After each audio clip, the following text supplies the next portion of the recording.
여러분 안녕하세요. 수요일이에요. 오늘 하루도 하나님 주신 회복의 은혜 속에서 우리의 모든 관계가 화평케 되고 또 우리의 삶 속에서 주님 주시는 평안이 충만한 그런 복된 하루가 꼭 되어질 수 있기를 기원합니다. 오늘 우리 함께 묵상할 말씀은 야고보서 3장 17절 말씀입니다. 오직 위로부터 난 지혜는 첫째 성결하고 다음에 화평하고 관용하고 양순하며 공의와 선한 열매가 가득하고 편견과 거짓이 없나니. 아멘. 오늘은 위로부터 난 지혜, 즉 하나님께서 주신 지혜, 참된 지혜의 두 번째 특성인 화평에 대해서 묵상하려고 합니다. 참된 지혜는 온유함이 담겨져 있습니다. 또한 타인을 향한 그 존중함이 담겨져 있습니다. 그렇기에 그 모든 관계 속에서 화평을 가져오게 되어 있다는 것이지요. 이런 의미에서 볼 때 우리 그리스도인들은 먼저는 화평한 자들입니다. 즉 평화로운 자들이라고 하는 것입니다. 왜냐하면 예수 그리스도께서 자신을 십자가에 내어주심으로 이런 화평을 값주고 사셨고 그것을 우리에게 허락하셨기 때문인 것입니다. 즉 주님께서 십자가에 못 박혀 대속적 죽음을 죽으심으로 말미암아 우리는 먼저 하나님과 화평한 존재가 되었습니다. 그리고 나 자신과 또 나아가 이웃과 화평한 존재가 되었던 것입니다. 그렇기에 오늘 우리는 화평한 자로 살아가고 있는 것입니다.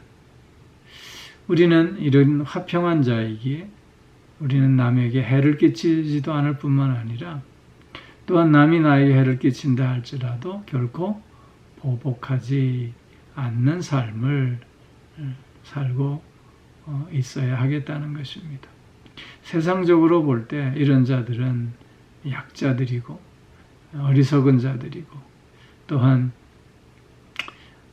도태할 수밖에 없는 자들이라고 얘기할 것입니다. 그러나 주님은 이런 삶이 가장 복된 삶이고 또 가장 강한 삶이고 승리하는 삶임을 우리에게 말씀하시고 있는 것입니다. 산상수훈에서 마태복음 5장 5절 말씀에서 보면 온유한 자는 복이 있나니 저희가 땅을 기업으로 받을 것이라 그렇게 말씀하고 있습니다. 세상의 사람들이 남의 것을 더 많이 가지려고 분주하지만 결국 마지막에 땅을 차지하는 자는 온유한 자임을 말씀하고 있는 것입니다. 주님은 결코 악으로 악을 갚지 말고 선으로 악을 이기라고 우리에게 말씀하시고 계십니다. 그러기에 우리 그리스도인들에게 복수심은 가장 어울리지 않는 생각이고 마음인 것입니다. 우리는 믿음으로 그리스도와 하나 되었습니다.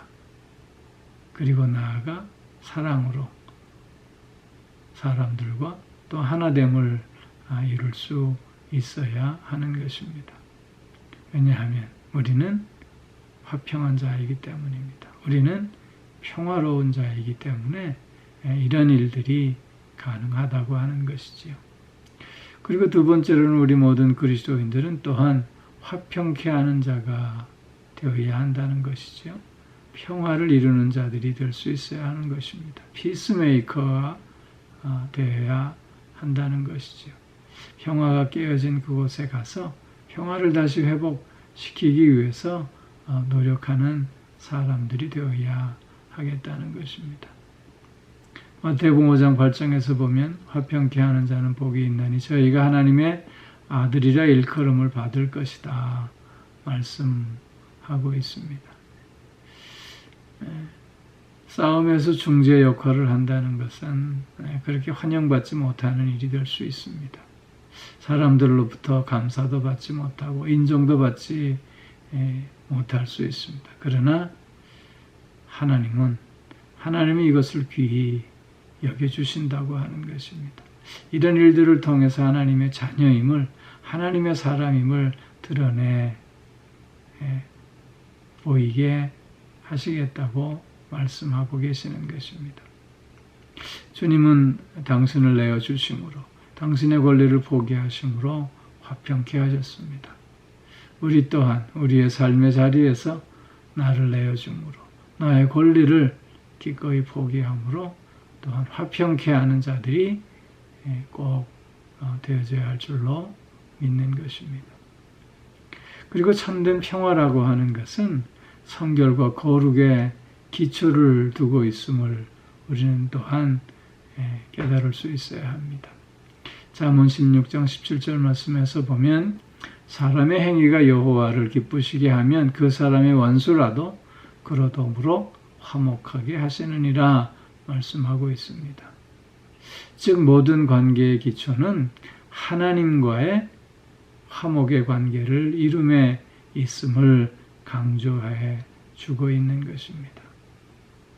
하나님과 화목함이 늘 우선이 되어지고 그 화목함을 기초로 해서 우리는 또한 이웃과 화목함을 이룰 수 있어야 하는 것입니다. 만약 사람과 사람 사이의 화목함을 먼저 위하기 위해서 적당히 타협하고 나아간다면 그것은 오히려 하나님과 불화하는 일이 될 뿐만 아니라 그런 화목은 거짓된 화목이요 일시적인 화목이 될 수밖에 없음을 우리는 또한 생각할 수 있어야 하겠다는 것이죠. 그리고 한 가지를 더 우리가 생각할 것은 참된 평화란 진리 위에 세워져야만 한다는 것입니다. 결코 힘에 의한 평화는 있을 수 없다고 하는 것이지요. 팍스 로마나, 로마에 의한 평화라는 말을 했습니다.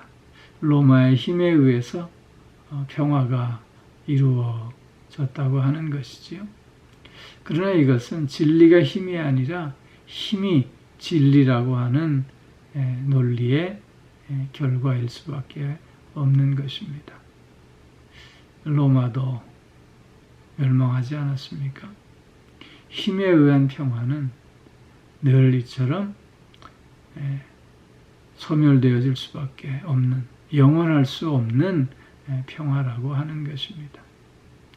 그렇게 우리는 평화를 위한다고 해서 진리를 훼손하는 일을 결코 해서는 안 되는 것입니다. 즉 진리를 우리는 오염시킬 수 없습니다. 혼합된 진리가 결국 우리를 피폐하게 만든다고 하는 것을 우리는 또한 기억할 수 있어야 하겠고, 또한 비진리를 무절제하게 받아들임으로 말미암아 진리를 또한 훼손해서도 안 될 것입니다. 기복주의라든가 성공신학 같은 것들, 이런 것들은 사실 진리를 훼손하는 그런 오염된 생각들이라고 할 수 있는 것이지요. 또한 진리를 금지하거나 또한 억압당하지 않게 해야 하겠다는 것입니다. 늘 진리 위에, 늘 진리를 통해서 평화를 이룰 수 있는 우리가 꼭 되어져야 할 줄로 믿는 것입니다. 사랑하는 성도 여러분, 평화는 사람의 힘으로 이루어질 수 있는 것이 아니라 그리스도의 힘으로, 성령의 역사로 이루어지는 것임을 믿습니다. 그렇기에 오늘도 하나님과의 화평한 존재로서 나의 모든 관계 속에서 평화를 누리고 또 평화를 회복하는 우리 모두가 꼭 되어질 수 있기를 주의 이름으로 축원합니다. 기도하겠습니다. 오 사랑의 아버지 하나님, 오늘도 우리를 평화로운 자로 또한 화평케 하는 자로 부르셨으니 감사를 드립니다. 우리가 있는 그곳이 주님 주시는 평화가 넘치는 장소가 되어질 수 있게 하여 주시고, 우리가 관계하는 모든 관계들이 그래서 평화의 관계가 깊어질 수 있게 하여 주시옵소서.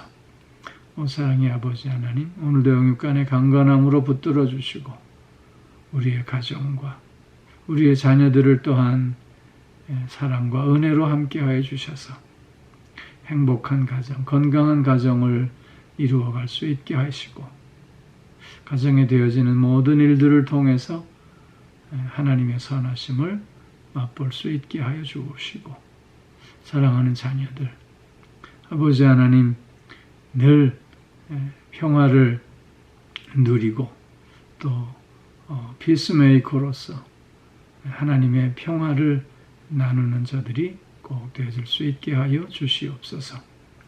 오늘도 몸이 불편한 이들을 주님 불쌍히 여겨주셔서 치료의 하루가 되게 하여 주옵소서. 새 힘을 얻는 하루가 되게 하여 주시고 강건함을 회복하는 하루가 꼭 되게 하여 주시옵고, 주님 앞에 그래서 더욱더 가까이 나아가는 저들이 꼭 되게 하여 주시옵소서.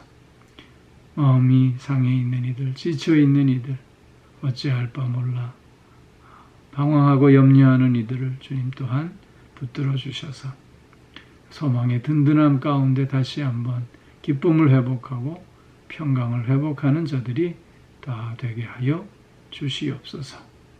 오 사랑의 아버지 하나님, 오늘도 평화의 왕이신 주님과 함께 내가 있는 모든 곳이 평화의 자리가 되어질 수 있게 하여 주실 줄 믿사오며 우리 주 예수 그리스도의 이름으로 기도하옵나이다. 아멘.